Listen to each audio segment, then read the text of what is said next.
In India, astrology is known as Jyotisha Shastra,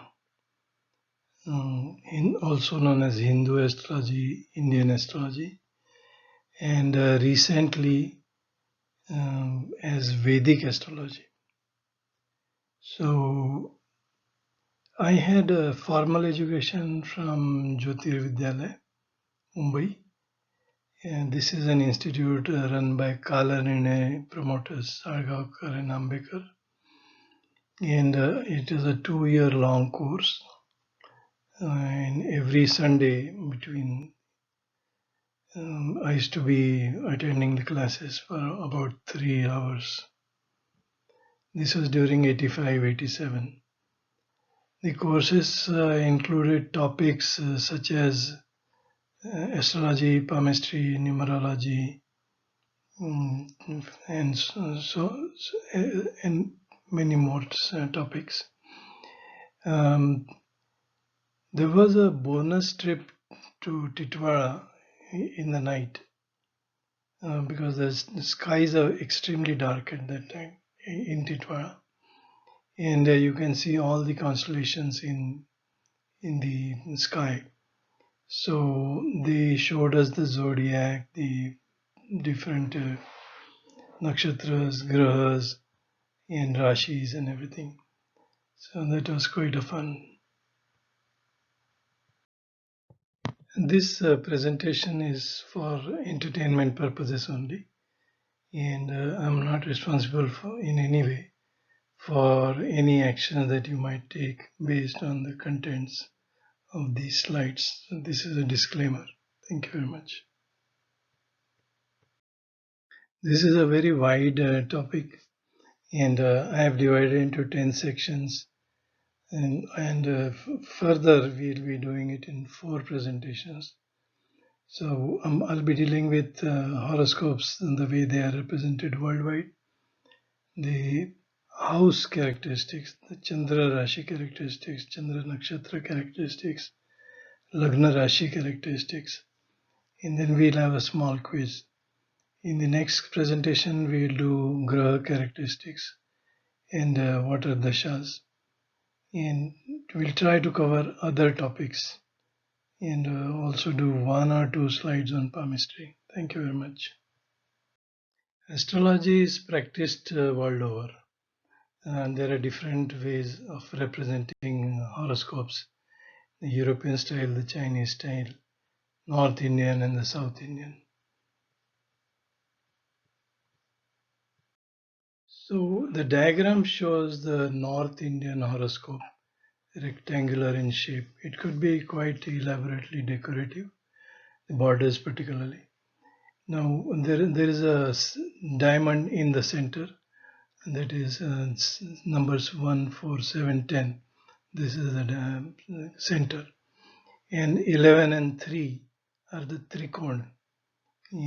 So 7 is Rashi Tul, but this is the first house, that is Lagna.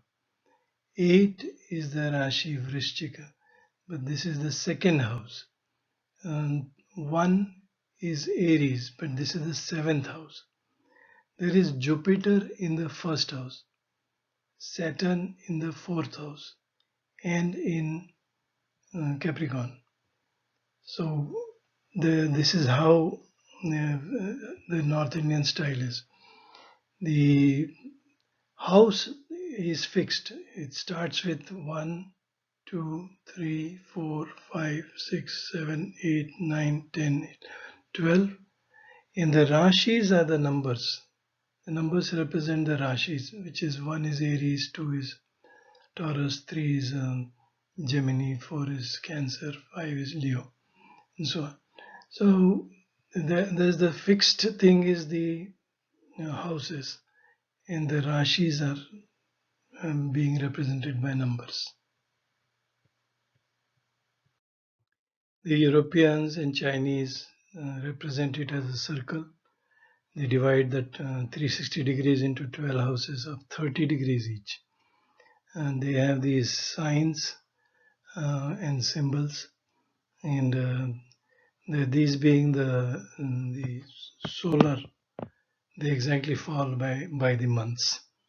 And there is one thing, is concept I want to tell you, and that is the Europeans follow a Sayana system, which is a moving zodiac, and we Indians follow the Nirian system, which is a fixed zodiac.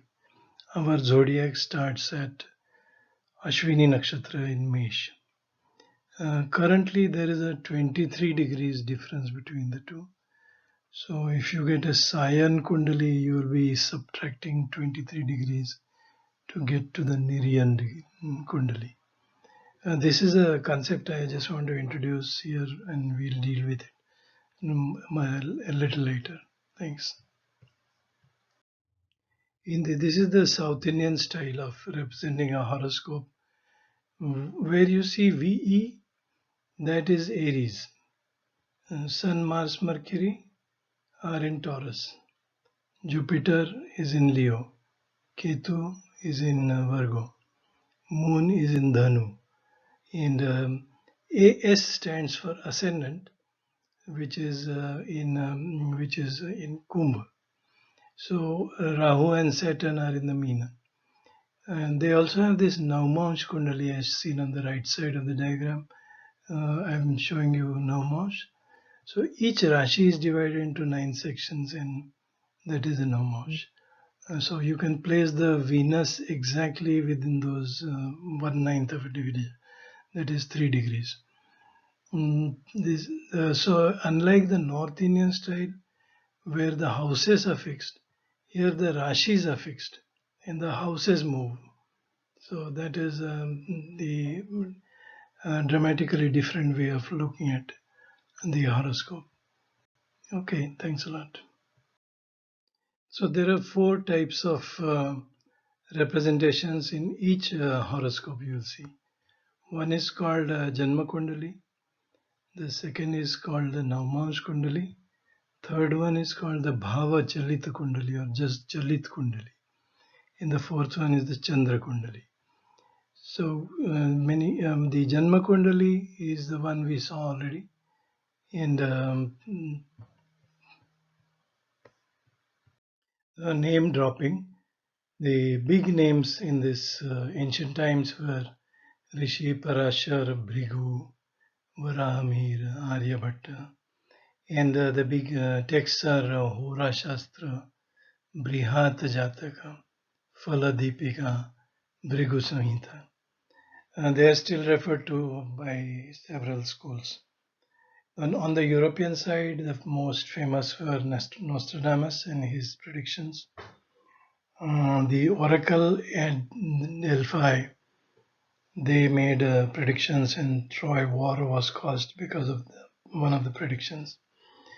On the back in India, Lokmanya Tilak, when he was imprisoned, he studied this topic and came up with his own Panchang.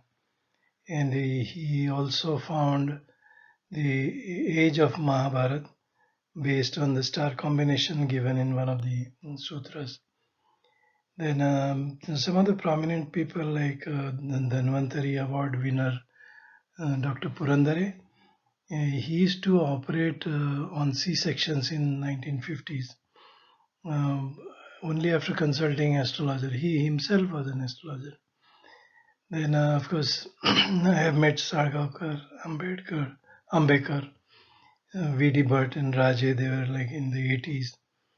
When I was doing my astrological reading, the palmist reading in Melbourne, professor in computer science department was also interested. He used to join me. Then I was glad that I could meet the author of the book, and that is Dikshit Saib. He was personally known to me. Thank you very much.